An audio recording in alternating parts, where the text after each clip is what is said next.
So a couple of weeks ago, I attended a concert in Chicago called Riot Fest. Anybody there? Anybody else at Riot Fest? There was no riot. A little disappointed in the advertising. I thought that there was going to be there and that they would celebrate different kinds of riots. It was a whole different thing. But it got me thinking about the notion of violence. Why would we be attracted? Why would tens of thousands of people descend on Humboldt Park for something called Riot Fest? Normally you would walk away. You would want to get away from violence. But we're drawn to this notion of at least violent imagery in some ways. And so I'm going to think about the summer. It was a violent summer in a lot of ways. And I want to try to put the three talks that come after me into some context to think about it, and think about it in the context of the American Constitution and American government. So I'll give it a try. That's a big task. This image will not be unfamiliar to you if you were paying attention to what was happening in Ferguson, Missouri, just north of St. Louis this summer. These are police responding to protests after the death of Michael Brown, an unarmed black teenager at the hands of the police in Ferguson.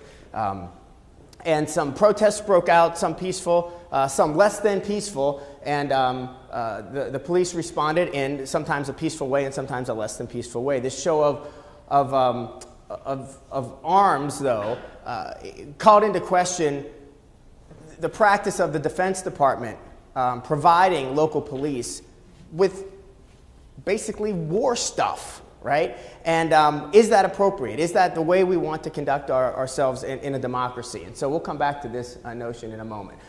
We're not averse to violence in America, right? Let's get on the table now. It's not like violence is bad. Some violence we like, some violence we love.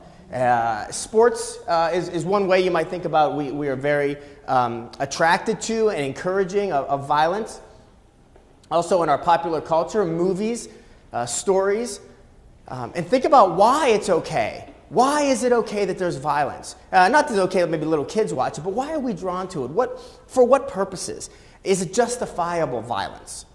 When am I rooting for violence to occur, against whom, under what circumstances? Because that's going to be important. I can't title this the violence we like. I don't know that anybody likes war. I mean, there might be a few people that like war, but we accept it. We come to believe that it's an understandable, acceptable part of our lives, and that living in a dangerous world, we may have to be engaged in war. And so I have some imagery there, including a drone. And statistics underscore this in a lot of ways. I'm not going to bombard you with statistics. I just pulled a few things. 61% of Americans are supporting some sort of military involvement against ISIS. Because there's a fear that this terrorist cell is going to be disruptive, is going to create violence, and therefore we might be in favor of military strikes, engaging violence to try to prevent violence in other ways. I thought it was going to be higher than 49%, to be honest with you. 49% of people self-identify as fans of the National Football League.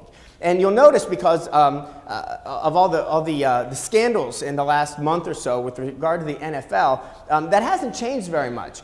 86% of fans say that the news coming out of the NFL isn't going to deter them, isn't going to keep them away from watching their violent sport on Saturdays and Sundays, and Thursdays and Mondays, and it's pretty much on every day. We don't agree on all types of violence, though. I mean, so it was fairly clean. I mean, there's some things like, okay, we accept it, or at least we agree. We might have some disagreements, but overall, sports violence in sports, it's contained, there are rules. This is coming up more and more, right? I mean, it's been a thread for some time. Adrian Peterson brings it back into the news. Do you discipline children with violence? And how much? And under what circumstances? And are you allowed to have a stick? And if so, how big should it be? And how many times do you hit? And where do you hit? And if you don't draw blood? And so we're getting into some of the nuance of acceptable violence, whereas others are saying it's never okay to hit children. It wasn't okay when we got hit. It's not okay now. We can have reasonable disagreements about that. But we also have some agreements about violence we do not tolerate. Nobody likes terrorism. Right? Now, of course, this is a very subjective word. It's only terrorism when it's violence caused by people that you don't agree with. But we don't agree. We don't like terrorism. We generally don't accept spousal abuse. Doesn't mean that people don't engage in it, but we think you won't get a poll that says 70% or even 20% of people say, yeah, it's okay to beat around your spouse if you need to. But more than that, and maybe tied into this, we don't like violence committed against us. We're always against that, right? I like some violence, but I don't want violence committed against me. Maybe BDSM circles notwithstanding, but for the most part, we don't want violence committed against us. You can Google that later.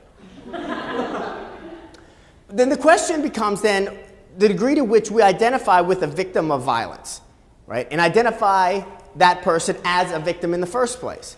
So I have Michael Brown here, and also Janae Palmer, now Janae Rice. This is a NFL player Ray Rice's fiance during when he hit her, and now his wife. And Michael Brown, of course, is the slain teenager from Ferguson, Missouri. How do we identify with them? How do we make? Because our degree to which we can identify with them is the degree to which we can find it improper that violence was committed against them.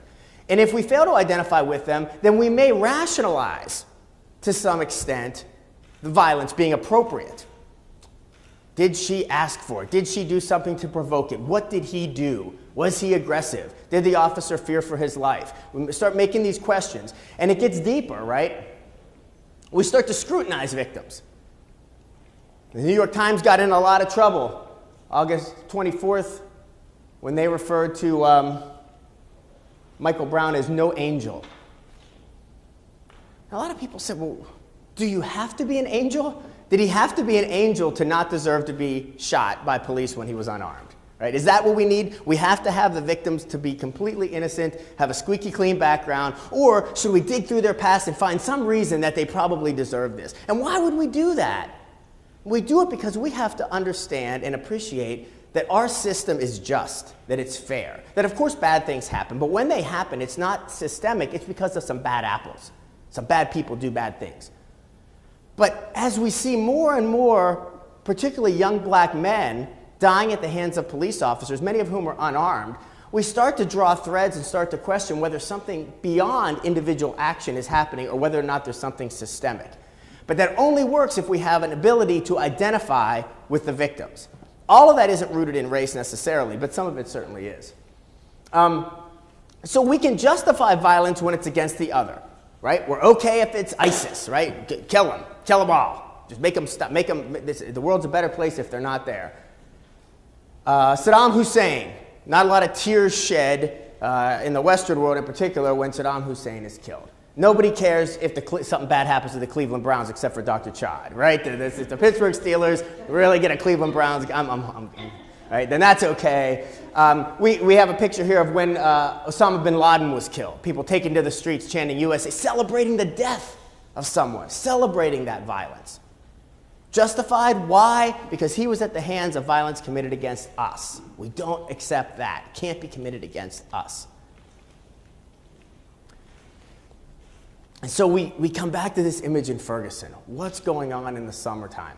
What's happening as a result of this black teenager being shot without having been armed? And as a result of that, the protests come forward. This is a constitutional right. Not just freedom of speech, but to peaceably assemble. It's in the Constitution, right? There's a lot of stuff that's also constitutionally protected that isn't explicitly in the Constitution, right? Penumbras and all this sort of stuff. But that's right in there. It's right there. Just in case you didn't know, I printed the First Amendment there for you. It's right there.